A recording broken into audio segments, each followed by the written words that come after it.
Lectures में आप सबका स्वागत है। आज का सबसे पहला विषय है डेमोग्राफी, बटेंगे तो कटेंगे। इस सेशन के पार्टनर स्पॉन्सर हैं जम्बूद्वीप सनातन युवा जागृति मंच। भारत में जनसंख्या को लेकर खेल खेलने की कोशिश हो रही है। जब हिंदू बढ़ते हैं तो देश टूटता है। इसी बात को आगे समझने के लिए हमारे साथ हैं आज के लीड स्पीकर अभिषेक जी। आप एक पत्रकार हैं और YouTube पर अभिषेक तिवारी शो में राजनीति और सामाजिक मुद्दों पर चर्चा करते हैं। इनके साथ हैं गणेश भाव तोरसेकर जी।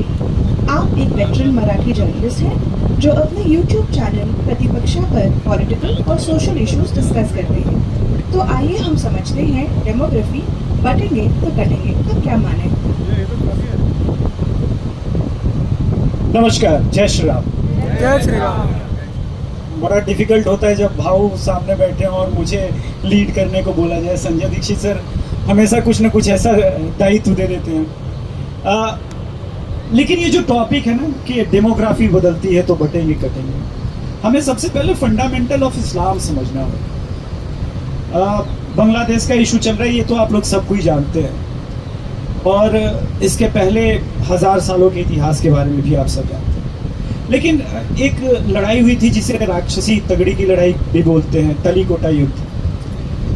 विजयनगर साम्राज्य उस युद्ध को जीतने के करीब था, लेकिन चूंकि हुसैन ब्रदर्स जो कि सेनापति थे वो रातों रात इस्लाम के नाम पे बट गए, वो लड़ाई विजयनगर साम्राज्य हार गया। उसके बाद पता है क्या हुआ?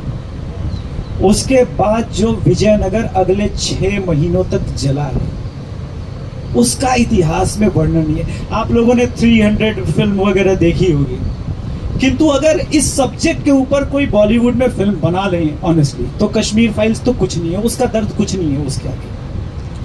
अब आता हूं वर्तमान स्थिति में। ये ठीक है कि जॉर्ज बर्नार्ड शॉ ने कहा था कि हम इतिहास से सीखते हैं कि कुछ नहीं सीखते, लेकिन भारत के साथ ऐसा नहीं है। भारत के इतिहास में हमेशा हिंदू योद्धा थे जो आपको बचाते आए, चाहे वो वीर छत्रपति शिवाजी महाराज हो, या लेगेसी बहुत लंबी है। किंतु एक बात आज के संदर्भ में है कि वो लीडरशिप अब पॉलिटिकल हो गया। तो पॉलिटिकली आपको बहुत करेक्ट होना होगा। मुसलमानों से हमें सीखना होगा वोट कैसे करते हैं, टैक्टिकल वोटिंग क्या है।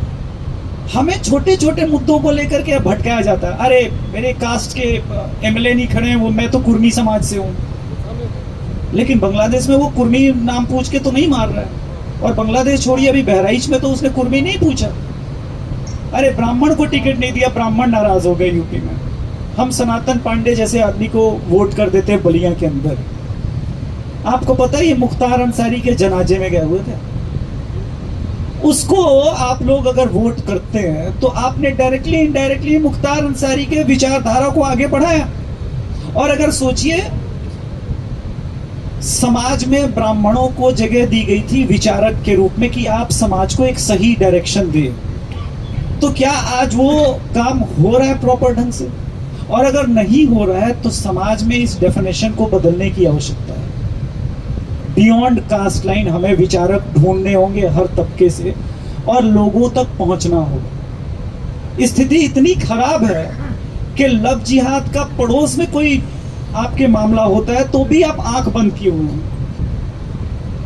मंदिरों में बात होती है कि भाई पूजा पाठ तक क्यों सीमित है? आपको एक रिसेंट उदाहरण बताता हूं। ये जो बहराइच के अंदर भीड़ आती है या कहीं भी वो अपने पास के मस्जिद में जाता है, और मस्जिद में फ्राइडे को मीटिंग होती है, और उसमें कहा जाता है अच्छा ठीक है तुम्हारे साथ क्या हुआ था लास्ट फ्राइडे को। उसके बाद वहां मदरसे में मस्जिद में सबको इन्फॉर्म किया जाता है ग्रुप्स में कि इस फ्राइडे को जमा होना है, फलाने जगह पे जाना है और एक साथ डराना है। ऐसा कोई इकोसिस्टम बन ही नहीं रहा। ये तो अच्छी बात है कि जयपुर डायलॉग्स ने एक प्लेटफॉर्म दे दिया जहां पर हम सब अब आकर के बोलने लगे हैं, बातें करने लगे हैं। अलग अलग पहले हम भटके हुए थे, भाऊ सर का अलग चैनल, मेरा अलग चैनल, लेकिन अब एक प्लेटफॉर्म तो है जहां पर आकर के हम बातें रखते हैं। बड़ी बात यह है कि इस प्लेटफॉर्म को अब मंदिरों तक पहुंचना होगा। हमें मंदिरों को जोड़ना होगा कि मंदिर सिर्फ आस्था का केंद्र नहीं है। वो सैटरडे में जो बात होती थी कि मंगलवार के दिन जाके पूजा करना है हनुमान जी का, वो ये कॉन्सेप्ट था ही नहीं। था कि गांव के लोग जुटेंगे, मिलेंगे, तब तो एक दूसरे का हाल समाचार जानेंगे। आज गांव से सनातन धर्मी शहर में आ गए, कोई प्रॉब्लम नहीं है। लेकिन जो छोटे छोटे कॉलोनी के अंदर मंदिर हैं, उन मंदिरों का उद्देश्य क्या है? पूजा करना। उस उद्देश्य को बदलने की आवश्यकता है। कोऑर्डिनेशन सेंटर होना चाहिए। किसी एक हिंदू के साथ कॉलोनी में समस्या हो, आपके पुजारी का ये दायित्व बनता है कि सभी लोग आकर के मिले।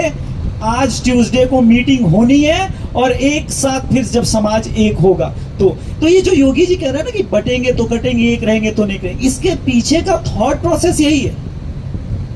लेकिन वोटिंग पैटर्न समझाने के लिए अगर आज भी हिंदुओं को योगी जी को बोलना पड़ता है, मोदी जी को बोलना पड़ता है या संघ प्रमुख को बोलना पड़ता है, तो हमें लगता है कि हमें सोचने की आवश्यकता है कि हम लोग कहां पहुंचे। आज मुझ जैसा युवा अगर सामने खुल के बोलने को विवश हो गया है तो क्यों हुआ है? मैं भी तो 2008-9 में कूल डूड की तरह जी सकता था। कोई बात नहीं, वो लाइफ, लेविश लाइफ किसको पसंद नहीं होती है। लेकिन ये लड़ाई तो मेरे घर तक आ पहुंची। अगर अब मैं नहीं बोलूंगा तो कब बोलूंगा? और अब मेरे दरवाजे तक आके पहुंची है, तब मैं बोल रहा हूं। लेकिन फिर भी मेरा पड़ोसी सोया हुआ कि ठीक है, ये तो अभिषेक के दरवाजे की बात है, मेरे दरवाजे पर है। लेकिन मौका मिलेगा क्या आपको भागने का? उस समय देखिए, एक बात हो रही थी तो किसी ने मुझसे कहा कि अभिषेक जी, आपको क्या लगता है कि स्थिति क्या होगी भविष्य में? भविष्य के का पता नहीं। वर्तमान में हिंदुओं के अंदर एक जागृति तो आई है, लेकिन ये मोमेंटम बिल्ड करने की आवश्यकता है। अगर इस मोमेंटम को हम लोग 4-5 साल बिल्ड कर गए तो इस देश में जिस 2047 की परिकल्पना नरेंद्र मोदी जी ने की है, वो हम अचीव कर जाएंगे। लेकिन अगर ये मोमेंटम बीच में ब्रेक हो गया, जैसे कि 2027 का चुनाव है, 2025 का बिहार के अंदर चुनाव है, ये वो दो बड़े चुनाव हैं जहां हिंदू अगर साथ में रह करके यूनाइट होकर के वोट कर गया, तो जो सावरकर जी ने कहा था कि कोर्ट के ऊपर नेता जनेऊ पहनेंगे। आपको याद होगा बीच में सारे ये जो आज इरेडिकेट सनातन धर्म वाले अचानक फिर से खड़े हो गए हैं। ये 2022 चुनाव के यूपी के रिजल्ट के बाद मंदिर मंदिर जाने लगे थे। इनको पता हो गया था कि सनातनियों को बेवकूफ बनाना पड़ेगा, तो कोर्ट के ऊपर जनेऊ पहनना पड़ेगा। राहुल गांधी सोमनाथ के मंदिर तक जा पहुंचे थे। लेकिन अब इनको एहसास हो गया कि नहीं, हम फिर से कास्ट के नाम पर बांट सकते हैं। और एक बार हिंदू समाज कास्ट के नाम पे बट गया तो हमारा मुसलमान वोटर तो सेफ है, वो हमारे साथ है, हम सत्ता में आ सकते हैं। इस एहसास को जब तक आप उनको नहीं हराएंगे, इस एहसास को, जो उनके मन के अंदर ये भाव है कि हम हिंदू को बांट सकते हैं, जब तक ये थॉट प्रोसेस की लड़ाई हम नहीं जीतेंगे ना, तब तक हम लड़ाई नहीं जीत सकते। अब बात यही है कि हिंदू कितने दिन तक समझेगा? हिंदू लंबा नहीं समझता, इतना हिंदू का लंबा चौड़ा याददाश्त नहीं होता। वरना 2004 में जिस प्रकार से अटल बिहारी वाजपेयी को हिंदुओं ने हराया था, वो 2024 में रिपीट, ऑलमोस्ट रिपीट होते होते रह गया। तो भाई सुप्रीम कोर्ट के एक बार जज साहब ने भी कहा था कि इस देश को भगवान चलाना है, तो भगवान ने इस देश को बचा लिया किसी तरह, 240 पे आके सत्ता बची रही। किंतु कल्पना कर सकते हैं 2024 अगर ये सरकार हार गई होती। केतकी जी एक एक्ट्रेस है मराठा की, उन्होंने एक पोस्ट लिखा था फेसबुक पे, उस वक्त महाविकास आघाड़ी की सरकार थी। उसमें सिर्फ इतना लिखा था कि झूठ बोलने वाले का मुंह टेढ़ा हो जाता। 103 डिग्री फेवर था और ये महाविकास आघाड़ी की सरकार थी, खींच करके उनको ले गई और जेल में भर दिया। हाँ, अब आप समझिए कि फिर अभिषेक तिवारी क्या है? कल राजद की सरकार बनेगी, किसी की XYZ की किसी की सरकार बनती है, तो ये वायस दबाना तो शुरू से जानते हैं, ऐसा कुछ थोड़ी ना है। असीम त्रिवेदी ने कार्टून बनाया था 2013 में, दबा दिया था। सरकार बहुत इंपॉर्टेंट चीज होती है, इसलिए पहले अपने पर्सनल ईगो को साइडलाइन करके, व्यक्तिगत ईगो को हटा के हमें लगातार टैक्टिकल वोटिंग सीखनी होगी। बिना सोचे समझे अगले 6-7 सालों तक सेम पैटर्न पे वोटिंग करना होगा, फिर सब कुछ रास्ते पर आ जाएंगे। आगे भाऊ बोलेंगे, ज्यादा इनको एक्सपीरियंस है जी।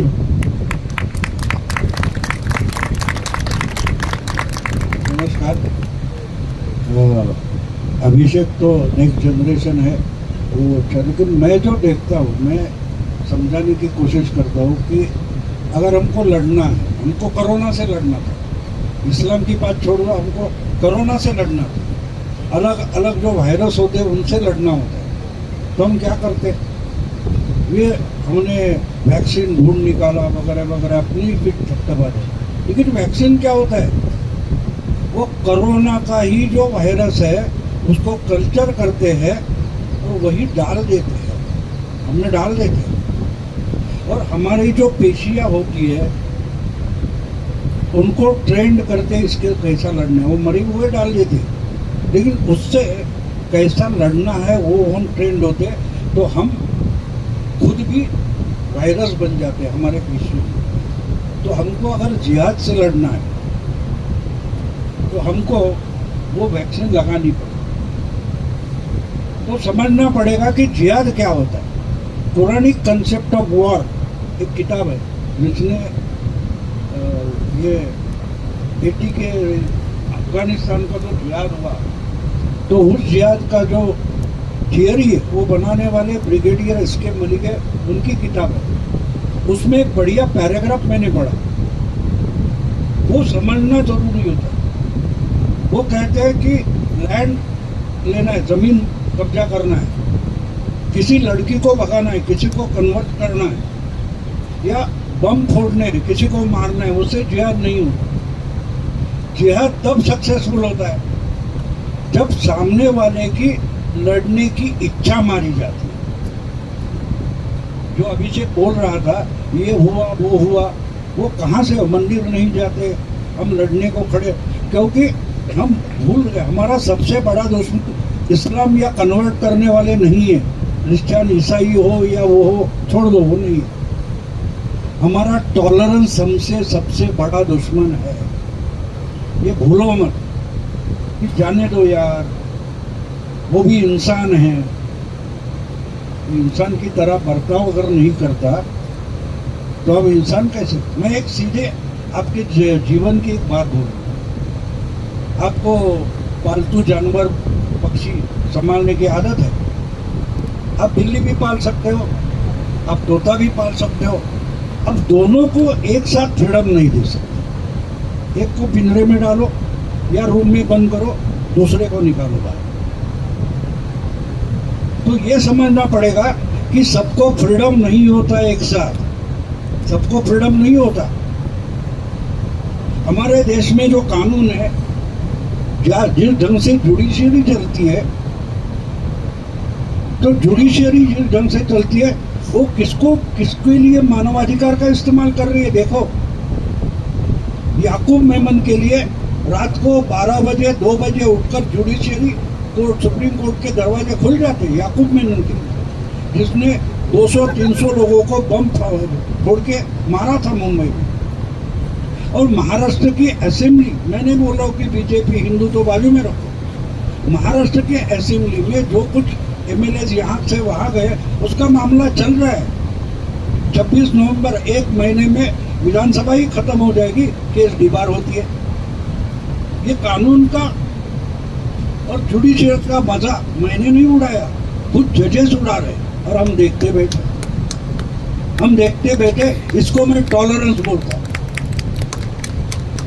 केजरीवाल को, सिसोदिया को जमानत देनी है या नहीं देनी है, वो सेशंस कोर्ट में जाएगा, हाई कोर्ट में जाएगा, सुप्रीम कोर्ट में जाएगा, वो बोलेंगे नहीं नीचे जाओ। ये चल रहा है, कानून का मजाक उड़ाया जा रहा है। तो क्यों किया कर रहे हैं? क्योंकि हम टॉलरेंट हैं। लेकिन एक शाहबानो का केस जो रिजल्ट आया, तो सिर्फ एक को, कौन था मुझे याद नहीं आ रहा है, और बिहार का तो बाबरी एक्शन कमेटी का चेयरमैन था, उसने लेटर लिखा और वो पलटने वाला कानून राजीव गांधी ने बना दिया। क्यों बना दिया था? क्योंकि ये झुंड करके आए हैं। देखो चींटी कितनी छोटी होती है। मैंने नेट जियो या डिस्कवरी में उसकी एक सीरियल देखी, उसका नाम था आर्मी। चींटी है, चींटी की आर्मी होती है। अगर उसमें हाथ डालोगे वो काटने दौड़ते हैं। उसमें कुछ लोग मर जाएंगे, कोई बात नहीं, उनमें जो चींटियां होती है कुछ मर जाएगी, लेकिन वो ग्रुप के लिए जिंदा रहे। तो मैं नहीं बोल रहा हूँ आपको आप चींटी बन जाओ, बिल्कुल नहीं। लेकिन अगर सामने से कोई झुंड बनकर आता है तो हमको झुंड बनना पड़ेगा। हर एक को न्यूक्लियर बॉम्ब किस लिए चाहिए? क्योंकि न्यूक्लियर बॉम्ब की लड़ाई होती है तो हमारे पास वो होना चाहिए। तो इसलिए हम उनके जैसे देखो, इजिप्ट की कल्चर खत्म हो गई, ग्रीक कल्चर खत्म हो गई, चाइना की जो कल्चर होती खत्म हो गई। क्यों हो गई? टॉलरेंस। मैंने एक किताब पढ़ी थी बढ़िया मराठी में, वो शायद हिंदी में वगैरह नहीं होगी, झुंडीचे मानस मॉब मेंटेलिटी, बढ़िया किताब लिखी है वो। ओरिजिनली 3-4 अंग्रेजी किताबों से मिलाकर उन्होंने लिखा है। तो उन्होंने एक बढ़िया बात कही कि हम नीरो कितने बार एग्जाम्पल लिया जाता है, मोदी को नीरो बोला गया, लेकिन कितने लोगों को मालूम है कि नीरो परवर्ट था। तो इसीलिए तो रोम जल रहा था, ये फिडल बजा रहा था, क्योंकि वो परवर्ट था। लेकिन एक बात थी कि ये कितना कलासक्त राजा है, कितना कल्चर्ड है। ये चमचागिरी करने वाले ग्रीक विचारक थे, क्योंकि ये उनको फंड्स देता था और वो बदले में इसकी चमचागिरी करते थे। तो नीरो हटाओ, राहुल गांधी नाम लगाओ, क्या चल रहा है? दोस्तों एक बात बोलूं आपको, अगस्त 2013 में टाइम्स ऑफ इंडिया में जयराम रमेश का एक इंटरव्यू आया था। पार्लियामेंट चुनाव को, लोकसभा चुनाव को 8 महीने थे और जयराम रमेश मिनिस्टर थे यूपीए में। उन्होंने उस इंटरव्यू में कहा था कि आज़ादी के बाद मोदी ये कांग्रेस के सामने सबसे बड़ा चैलेंज है। ये विचारक है कांग्रेस। आज वही राहुल गांधी के पीछे तो होता है। ये क्या बोले उनको पता है? नहीं, क्योंकि उनको फिर राज्यसभा जाना है तो चमचागिरी करनी पड़ेगी। तो जब विचारक ऐसे हो जाते हैं, कोई भी समाज करप्ट होता है तो सबसे पहले दिमाग में करप्शन आता है। हम इतनी लैंड ग्रैब की, इतना करोड़ इधर के उधर किया, उसको करप्शन बोलते हैं। वो करप्शन में वो परिणाम है। करप्शन यहाँ होता है। जो बात गलत है मुझे मालूम है, फिर भी वो मैं जब करता हूँ तो वो करप्शन होता है। हम उसकी चर्चा परिणामों पर करते हैं। ये कल तक पब्लिक लाइफ में था, एडमिनिस्ट्रेशन में था, अब हमारे जिंदगी में आ चुका। मुझे ये लाडली बहना वगैरह बिल्कुल पसंद नहीं, तो उससे वोट मिलेंगे मैं मानता नहीं हूँ। जब तक आपकी जिंदगी धोखे में है, इसका रियलाइजेशन नहीं होता, तब तक आप सामने नहीं आओगे, ना लड़ोगे। बात ऐसी है कि लड़ोगे कब? देखो, कोई भी इंसान कब लड़ता है? कल हमारे ओमकार चौधरी मुझे बोल रहे थे, उन्होंने वीडियो बनाया था परसों कि प्रियंका वो वायनाड में गई थी पर्चा दाखिल करने, तो उधर रूल था कि 3 लोग ज़्यादा से ज़्यादा आ सकते हैं। तो राहुल गांधी थे, प्रियंका थी, प्रियंका का बेटा था और सोनिया गांधी थी। तो पार्टी के अध्यक्ष को बाहर निकाला, पार्टी के अध्यक्ष का इंसल्ट किया। कहीं चर्चा हुई, किसने एडिटोरियल लिखा? नहीं। क्यों? उसको इकोसिस्टम बोलते। ये जो जब तक वो इकोसिस्टम खत्म नहीं होती, हम जब देख रहे कि 10 साल हो गए मोदी जी क्या कर रहे हैं, मुझे भी लोग पूछते हैं। मैंने बोला जब तक वो इकोसिस्टम तोड़ी नहीं जाती, उस इकोसिस्टम को टक्कर देने वाली हमारी इकोसिस्टम डेवलप नहीं होती, तब तक ये बदला नहीं जाएगा। और पहले एक टक्कर से शुरू करें। आपके हाथ में क्या है? मैंने अभी भी सुबह गिलहरी का उदाहरण एग्जाम्पल दिया था कि मैं मेरी जगह क्या कर सकता हूँ। हमारी आदत क्या होती है? मैं हिंदू बहुत सोचता है, मुस्लिम सोचता नहीं है। इस्लाम खतरे में, बोलो दौड़ के बाहर निकल।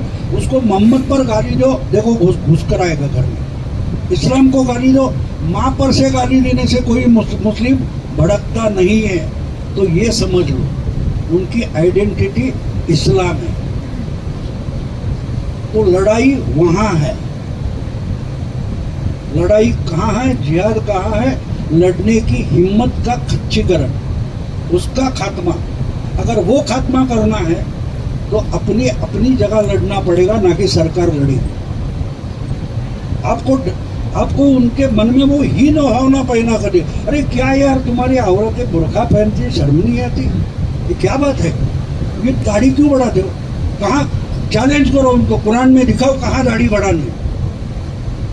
टोपी क्यों पहनते हो? टोपी की जरूरत नहीं, कहाँ कुरान में दिखाओ, तो गड़बड़ा जाएगी। चैलेंज करो उसको कि नमाज नाम का शब्द कुरान में दिखाओ, चैलेंज करो, दिखाओ कुरान में, हदीस में है ये नहीं। नमाज ये उर्दू शब्द है, तो बाकी कुरान अरबिक में, तो कुरान हिंदी में कैसा, इस्लाम में कैसे आ गया? अगर आप अगर बात करोगे तो नहीं, वो तो छोड़ो, ओरिजिनल अरबी कुरान से बोलो, ऐसे बोलेंगे तो फिर नमाज कहाँ आता है? तो उनका जो अभिमान है, देखो मुस्लिम लड़ता है आपसे तो अभिमान पर लड़ता है।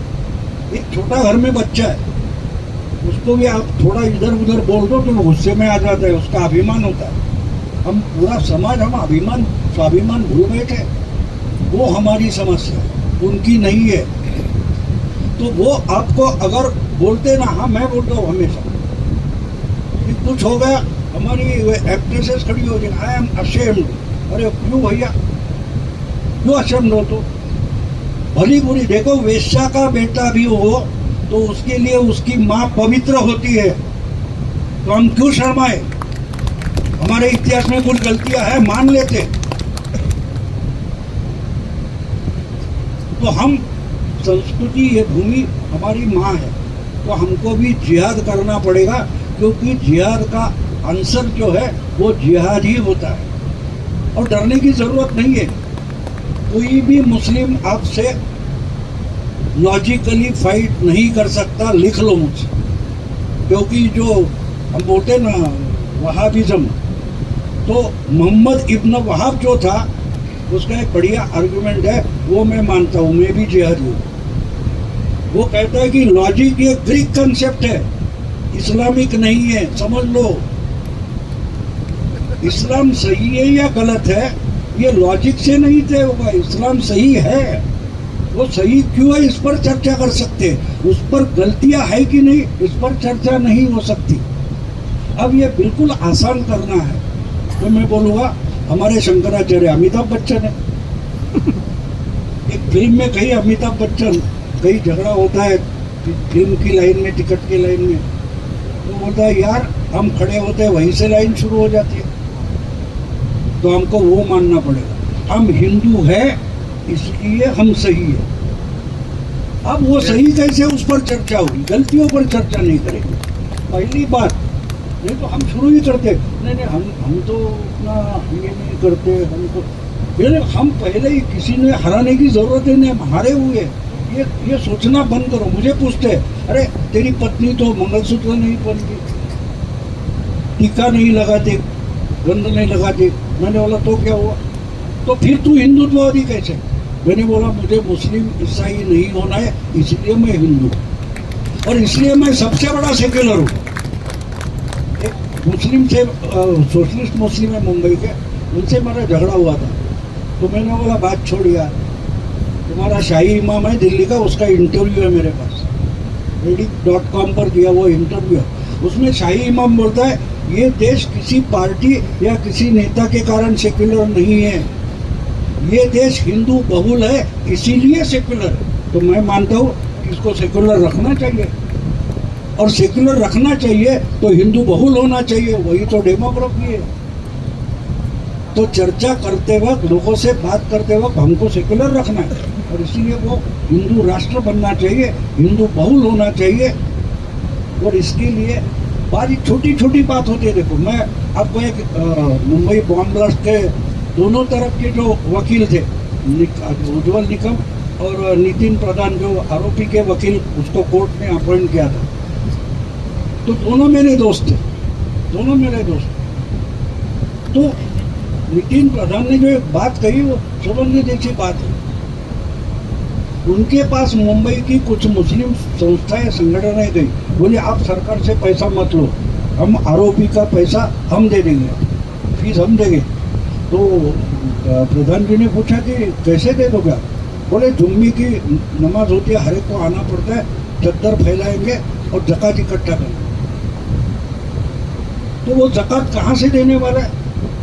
वो तो मैंने गैरेज चलाता है, मैं उसके गैरेज में गाड़ी लेके जाता हूँ, तो उसको फाइनेंस मैं करता हूँ, वो जिहाद को फाइनेंस करता है। तो मेरे पास आया हुआ पैसा कहाँ जा रहा है ये सोचो। जो अपने बाबा ने जो सनातन की नाम लगाने चाहिए होटल पर वगैरह जो बोला, वो बात समझ लो, उसमें कितना डीप थिंकिंग है कि तुम्हारा पैसा कहाँ जा रहा है।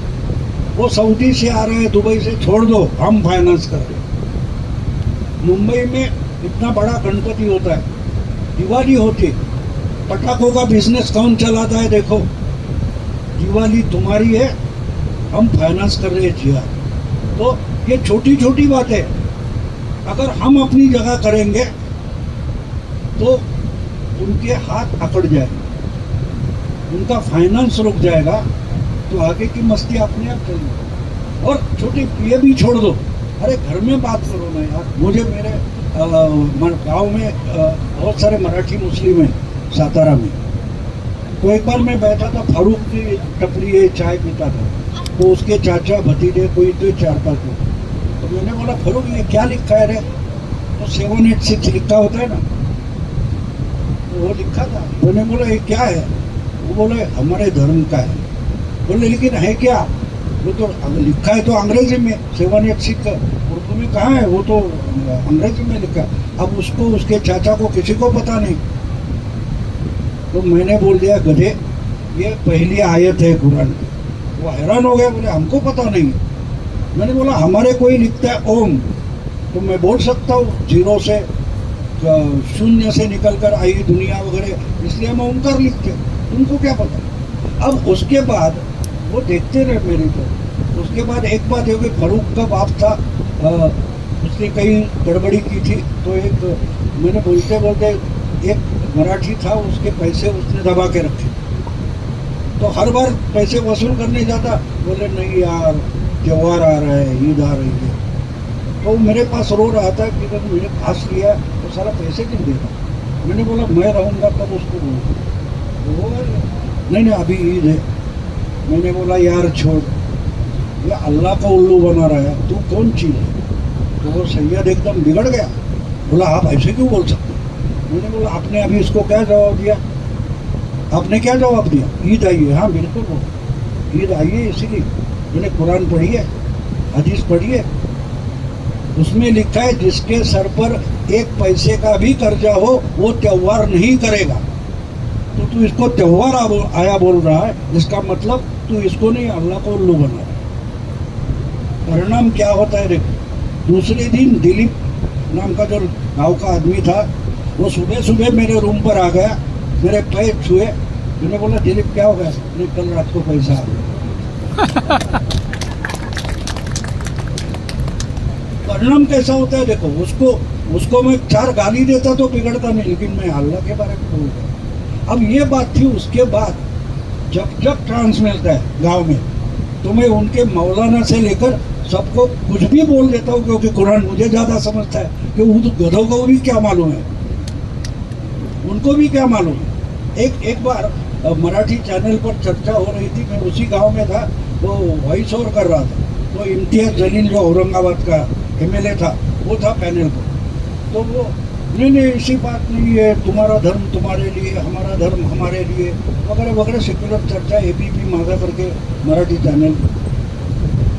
तो मैंने बोला इम्तियाज भाई ये मक्का वाला कुरान छोड़ दो, जरा इसी रेफरेंस से मदीने वाली आयत बता दो। बोलो क्या बात कर रहे भाव, कुरान तो एक ही है। मैंने बोला बराबर, लेकिन मक्का की आयतें अलग है, मदीना की आयतें अलग है।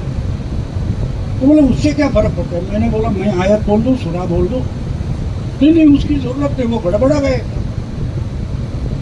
मैंने बोला एक बात समझ, 1960 का जो GR होता है, उसी रेफरेंस में उसी डिपार्टमेंट का अगर 1980 का GR निकलता है तो पहला बाद हो जाता है। तो मक्का की आयत तुम बोल रहे हो वो पुरानी हो चुकी है, वो मदीना में बदली गई। तो मदीना में दूसरा धर्म नहीं चलेगा, ये क्लियर है, मतलब पहली आयत चलेगी। वो बहुत गड़बड़ है। बाद में वो एंकर ने मुझे रात को फ़ोन किया, आप क्या बोल रहे थे वो गड़बड़ा है। मैंने बोला गधे, अगर तुझे सब्जेक्ट मालूम नहीं तो उस पर चर्चा मत। और एक बात समझ लो कि आपको परवाह करने की जरूरत नहीं है, परवाह करने की जरूरत नहीं है। आप उनसे आर्ग्यूमेंट करते रहो और नीचा दिखाते रहो, वो सबसे बड़ा जिहाद है।